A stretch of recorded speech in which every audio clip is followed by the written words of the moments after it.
Good morning. Today we're observing the third Sunday after Pentecost and we're celebrating Father's Day. And today's gospel seems particularly timely for these times because Jesus is basically saying, there's much to be afraid of, do not be afraid. Today's gospel is part of his sermon to his disciples as he sends them off and commissions them to go and do what he has been doing, which is to heal and to forgive and to teach by doing. It's a sharing of his power. But you know, all of us are so aware of being intentional about not being afraid and being intentional that we're not going to live in fear. But for most of us, it's just very strange not to know the future that we're planning. And I think a lot of us are beginning to make peace with saying, I just don't know. But a lot of our comfort, a lot of our stability and orientation comes from being able to tell where we're going on the next step. And there's uncertainty of that causes a lot of anxiety. And we live in a culture and a time when all around us we're told reasons to fear and reasons to be afraid. And Jesus' message is just so important. He repeats it 3 times in this passage from the gospel. Do not be afraid.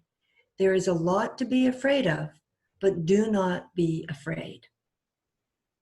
And I came back as I was thinking about his gospel to a story that I read several years ago. It was an article by Nicholas Kristof in the New York Times. And it told the story of an African giant pouch match, which is about 30 inches long. And he writes, these are He-Man rats, the kind that send cats fleeing. What's more, we're not talking about just any giant rat, but an educated one with a rodent equivalent of a PhD. A Dutch company trained these giant rats, which have poor sight but excellent noses, to detect landmines in Africa. They're too light to set off the mines, but they can explore a suspected minefield and point with their noses to buried mines.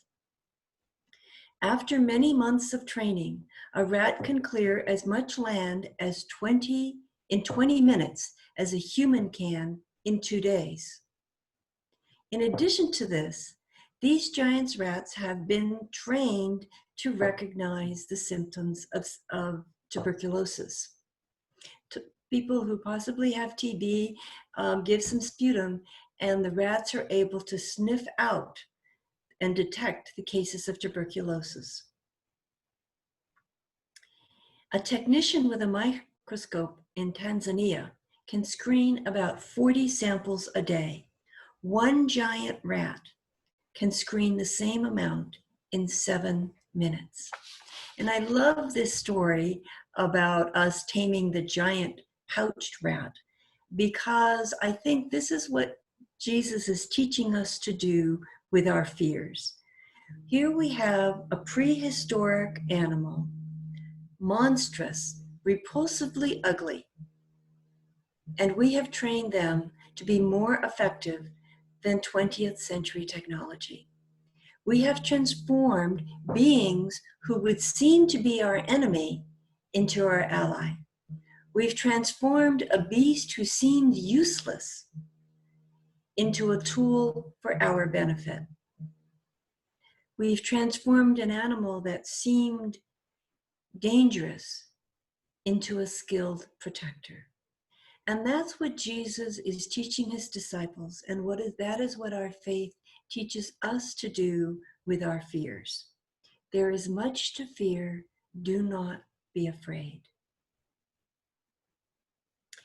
I want to read for you the version of today's gospel, just a section of it, that's written by Eugene Peterson, who translated the Bible into modern English. And I think he captures this tone very well. Don't be intimidated. Eventually, everything is going to be out in the open, and everyone will know how things really are. So don't hesitate to go public now. Don't be bluffed into silence by the threats of bullies. There's nothing they can do to your soul, your core being. Save your fear for God, who holds your entire life, body and soul, in your hands, in his hands. Well-meaning family members can be your worst enemies. If you prefer father or mother over me, you don't deserve me. If you prefer son or daughter over me, you don't deserve me. If you don't go all the way with me, through thick and thin, you don't deserve me. If your first concern is to look after yourself, you'll never find yourself. But if you forget about yourself and look to me, you will find both yourself and me. There is much to fear. Do not be afraid. The challenge of Jesus' words is that he is challenging us to put aside our habit of fear, our instinctual reaction of fearfulness. And he's asking us to not hold on to any of it, which is not to say that we are to be, he's not telling us to be brash. He's not telling us that there's nothing to fear. He's making a really clear distinction between living in a world where danger is real and living in a world where we are afraid of all dangers. In our culture, we are taught, and we are discovering during the past few weeks especially, how we have subtly been taught to live in fear. To live in fear of people of another race, to live in fear of people of another class, to live in fear of people who don't share our own cultural experiences, to live in fear of the other, rather than seeing the other as a new land to explore and a place to learn more about ourselves.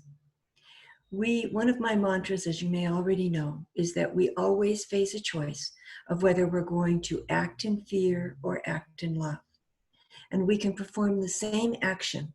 If we perform that action in fear, then we are confining ourselves, we're limiting ourselves, we are increasing the darkness in the world.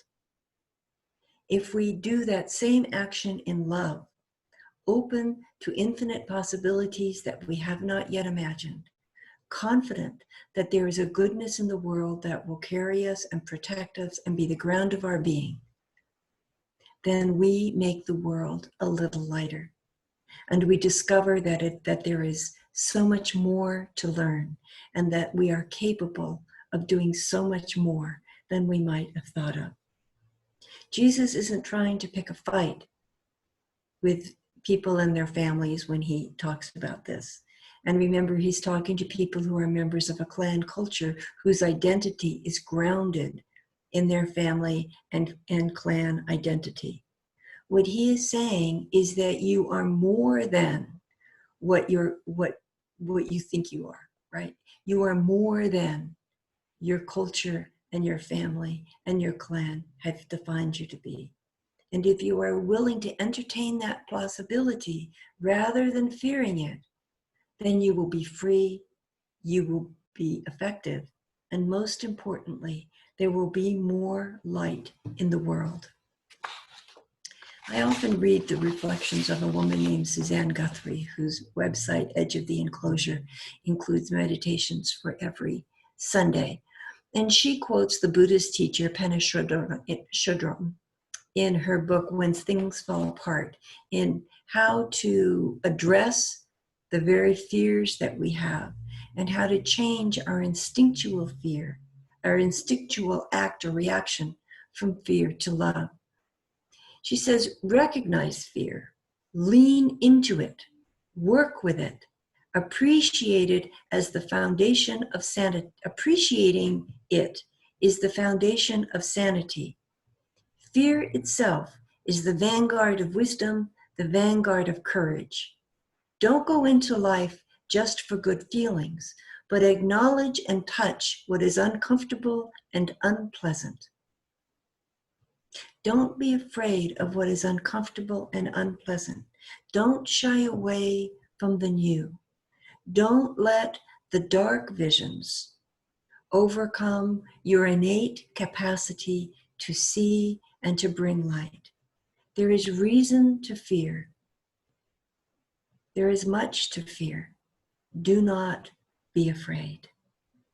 It is our choice to go forth into new places, to meet new people, to experience new ways of doing things, to discover new aspects of ourselves. All of us have had this experience in the last 3 months, and we will continue to have them in the coming months. The future has always been unpredictable. We were just able to pretend to ourselves that we were able to imagine and plan for a future that we could see.